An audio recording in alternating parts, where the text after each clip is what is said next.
Yeah, I mean, this whole weekend's been incredible. In a way, it makes me think like, man, what if Worlds were only 2 days? Because it's electric. Sometimes Worlds, when you're watching it, this is the first time I was on my ass watching on the couch, so it kind of strung out over the 10 days. You might have like 2 or 3 finals a day, but man, when everything's a final, you got all the big dogs. That's exciting. And stretch it over 2 days, home track. This was fun. What does it feel like as a Stanford guy setting an American record in Oregon colors? I like to think of them more as Australia colors. But green is my favorite color, but I've been in red my whole life. My high school was red and black, my college was red black, my pro team's been red black, so this is my first time in foreign colors. Feels a little weird being on duck track and duck colors, but yeah. How do you think this meet is over-delivered so emphatically? It's a variety of things, I think. I mean, the Diamond League Final is always a great event. I think you get a really fast track. It's a brand new track. It's quick. You get a pretty much perfect day. It's kind of right on that balance point where the sprinters can go quick and the distance runners can too. And then, you get a good crowd. In a way, you get the best guys in the world together and best girls in the world together, and they're going to push. And you have pacers. Worlds, you don't have pacers and stuff. So you have the lights, you have pacers. You didn't have much wind. You had good weather. A lot of things come together, and a lot of good things happen. So yeah, it's been a good meet to be part of. When you saw the plan for the pace for like 2K, what was the first thing that went through your mind? Yeah, so originally the pace was going to be 60 flat through a mile, and then I think yesterday it switched down to 59s. I was more enthusiastic about 60 flat than 59s, just knowing kind of where my lines were right now, and I hung off the pace a little bit, so I probably smoothed it out to more like 59 highs. And then we ran a few 60s in there with a few laps to go. I think that let us all catch our breath a little bit.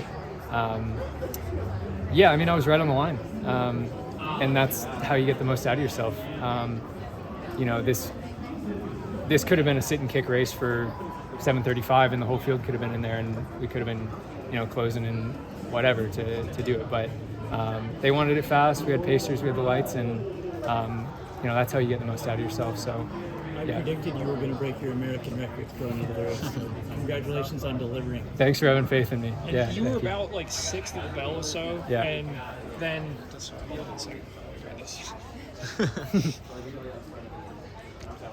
you were about 6th of the bell, and you were able to run down like 3 guys in the home straight.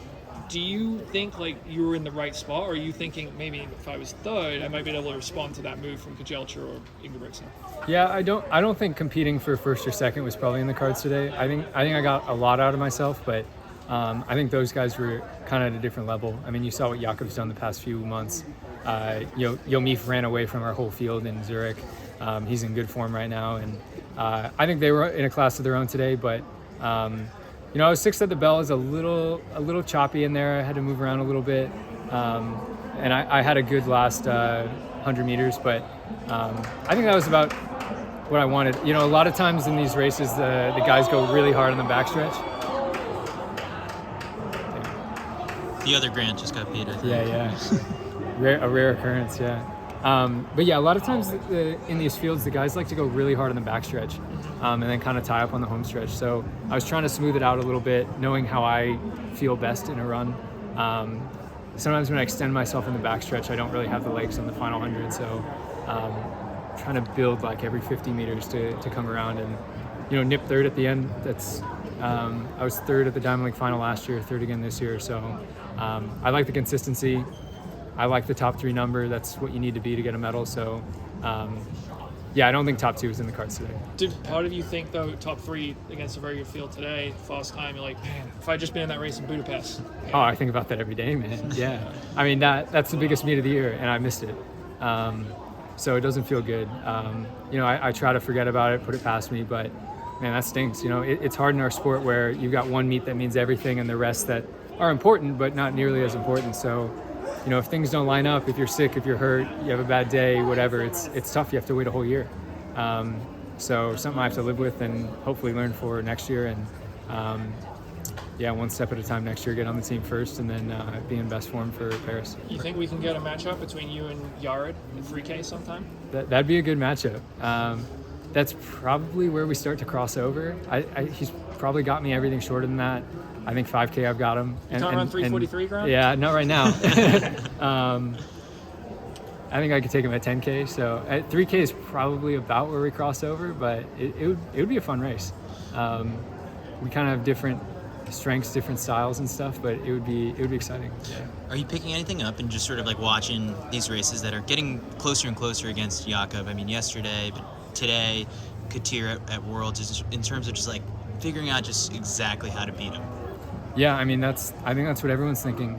He's a very hard guy to beat. Doesn't matter the distance, doesn't matter the time of year, if it's indoor, outdoor.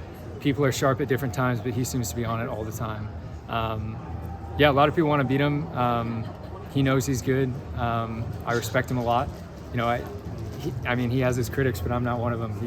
He's a very good athlete, and he shows up, and he makes races. I mean, I like racing him, and I think a lot of people like racing him because he drags us to PRs. He's a hard guy to beat, and he brings the best out of you. I mean, you look at Josh Kerr, he ran an exceptional race, but it was all centered around mostly beating Jakob and playing his best card to get that win, because everyone knows Jakob's going to be at the front. He's going to be the guy going for the win. So, we got a world record here. I'm guessing 6:23, is that what it says? Yeah, 6:23. Damn. Sorry I made you guys miss that. He'll do it again next Yeah. He'll bring it up a centimeter. So kind of is your routine for watching Worlds? Like, were you watching from an exercise, like a stationary thing? I was in St. Moritz. I was training. I was on my feet at that point. I'd been working out for about a week and a half, and I was watching every night. Yeah, some people hate watching when they're not there, but I liked watching. It's kind of firing me up, getting me, wanting to prove something to myself for the end of the season. So, yeah, it was frustrating, especially seeing you can't help but think how would I have done out there, if I were out there. But there's a lot of what ifs in the sport and they don't count. So, yeah, made the most of my situation.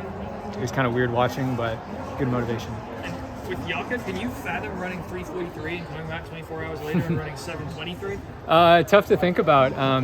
He's shown that he is very unaffected by doubles and triples and rounds and stuff. He's a great athlete. He can do the double. He hasn't pulled off the 15 5K double yet, but he's up against the best in the world, and it's impressive what he's able to do. There's not many people that can do that specific double. There's people that can do the 5-10 double. In recent years, fewer and fewer people have been able to do that. Hardly anyone does the 15-5 double in the men's side. It's impressive, yeah. Where do you see his ball? It's tough to say. His most recent losses, I guess you would attribute it to if you can get him to lead for a while and then try to make a hard move with 200 to go. But I'm sure he's looking at that and thinking, okay, that's where I have to work on too. So, all these little margins and loopholes that people are exploiting, I'm sure he's working on covering up. So, yeah, man, it only gets harder. As he gets better, the field gets better because they have to. And as the field gets better, he gets better too. So as a whole, the sport's always improving. Even year after year, you might think as an individual, I'm getting better, I'm older, I'm stronger. The rest of the world is too. So it can be a mistake to focus on one guy, but he's the top guy right now. So I think it is something you have to factor in.